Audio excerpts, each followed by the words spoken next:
Paragon Gauntlet, 100%, best options, stuff like that. Hello everybody, welcome to a brand new video.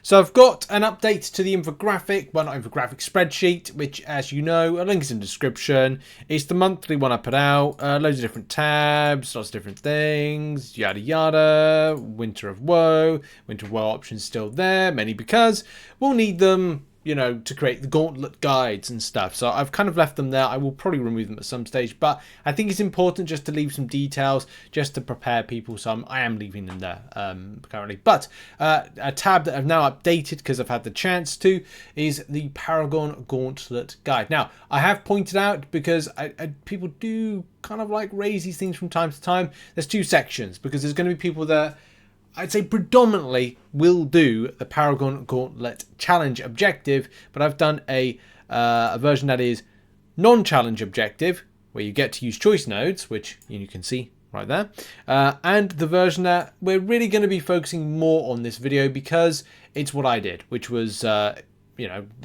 the options that have Magic Thief and the X-Magica champions in a nutshell. My team, for anybody interested, was the following. It was Mr. Nick Fury, Wiccan, and Bishop. Those are my three. Didn't use a revive, which is good. Really happy with that. I'm happy with my choices. There are some iffy encounters, I must admit. Some very hairy, scary ones that maybe I would have chosen better of an option. But I went with what I personally wanted to play with. And of course, it was these three champions. But there are some other recommendations. So let's go over fight by fight your options now that we're in right here. So, and what I'll be doing is throwing footage over the top of this particular section from the fights that I did. Some of them are very good. Some of them a bit bleh. Is the best way I can describe them. So, first fight is Squirrel Girl. This is a very simple fight. I would say the only thing you need to watch out for is going to be the unblockable that pops up. It's got whittled down, so you may be under this setup of having debuff based champions. This is why, for me, Nick Fury, which is a champion that plays into the X-Magica type scenario, the Magic Thief, in fact, for that particular champion, blends in rather well. I've got down Cosmic Ghost Rider, and I'm not. That's a bit of an iffy one there. What I'm going to do is I might actually remove that one whilst we're kind of making this video. I did have that as an option, and I've got Nightcrawler in there, so I think I need to remove that option as well. But I will keep in Storm Pyramid X, because I've definitely seen someone use that effectively. Domino I'll keep in. Sunspot is another great option for the run in the quest in any case, but of course easy to access debuff options. And Bishop, yeah, okay, Bishop does work. I personally would just prefer something like, you know, Nick Fury for that one. Moving now on to the Mangog fight. Mangog does have some stuff with Dazed and Confused, providing you just, well, don't do well-timed blocks. You're fine. You're golden. I personally went off in a different way that I've seen a lot of other people do it, in that my biggest concern is always Mangog throwing special attacks, SP1s, but mainly the unstoppable and unblockable. So I'm finding that buff, the neutralize to suppress buffs on the champion works better for me than in other circumstances. But again, that's kind of like just down to personal preference of how I see the fight and what I see is the most effective. A lot of people have used the likes of Kate Bishop effectively, Domino. I've seen Kingpin being worked. Massacre can work against this, and same thing when it comes to Void. But again, it is down to personal preference and how you play into certain nodes and some of the different types of Magic Thief and X-Magica type champions relevant to take on this for the objective. Keep the champion to an SP1 for as long as you can, as much as you can, and good luck if he goes into anything like a SP2 for that matter. So now moving on to Korg. Of course, don't use the selector. There are some other options, but let's face it, we're kind of focused on this particular X-Magica based dealing. Build up those immovable objects because the champion will throw those unblockable special attacks, which is of course frustrating. I would say for this one, and for me personally, it was all about Bishop, but again, I've seen Kate Bishop, Domino, Storm Pyramid X, and Kingpin be used quite effectively for all of this. So again, choose what you see fit. That is going to be as effective as possible for this. I've left Cosmic Ghost Rider in this because I suspect somebody's smashed through it with Cosmic Ghost Rider. You have to remember in game with this particular fight to hold down your heavy attack to get power. I would say as well, once you have shattered the enemy, because you'll have those rock shields up. I think it's rock shields. Oh, I can't remember between that and thing.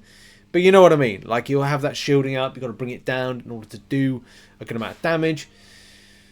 Utilize relics as much as possible for that. And also when he's rooted, charge your heavy attack. Build your power. So therefore you can then throw it.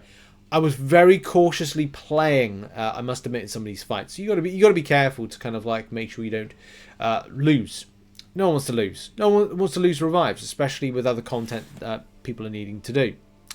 So what else? Well, you've got the other fights, which you've got Mr. Odin, and with Odin comes great. Well, no, this, in my opinion, isn't actually too bad. Of course, we've got Inflated Ego. The defender takes 100% less damage while they have less than 3 buffs applied to them.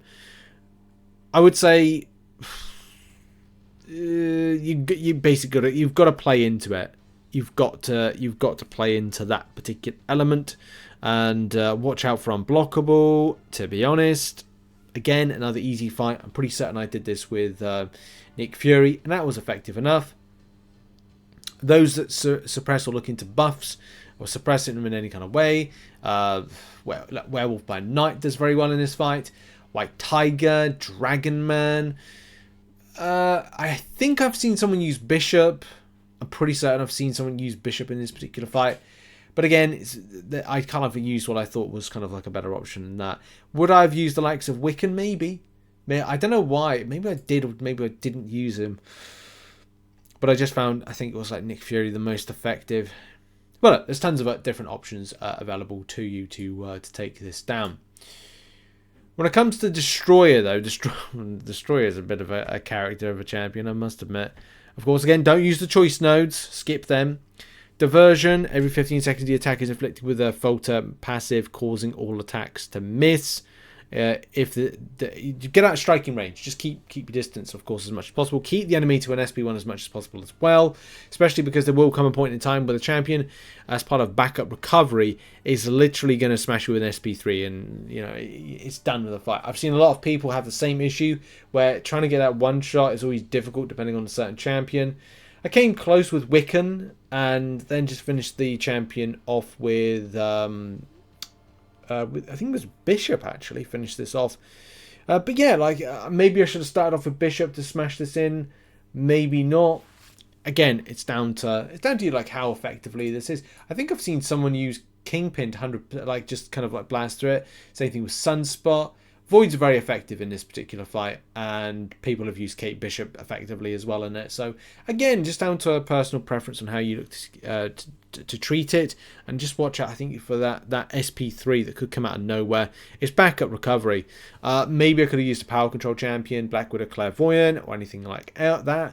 But I think sometimes it's best to go with some champions that you like, and I like Bishop, Wiccan, and Nick Fury. So it was kind of like about using those particular champions. Right, I need to get to the end, the last champion to cover. Didn't want to make this a long video, but in any case, we go to the last champion, which is Serpent.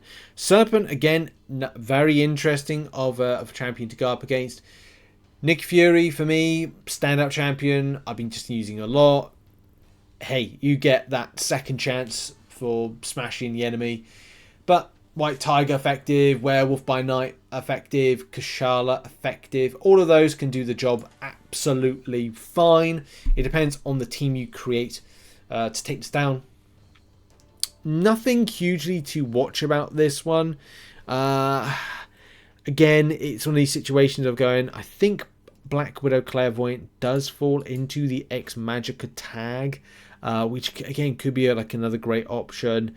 Long Shot could have been something as well. There's tons within this particular tag that can do the job, which you can see on the screen right now. Like I guess again it's down to like, what is your preference? Who do you like the most to take this down? Who's going to stand out? Because the thing is, everybody's got their standout option for these particular things, but the enemy champion isn't so much of a bad champion to go up against. It does immunity to shock, doesn't really mind. It doesn't matter.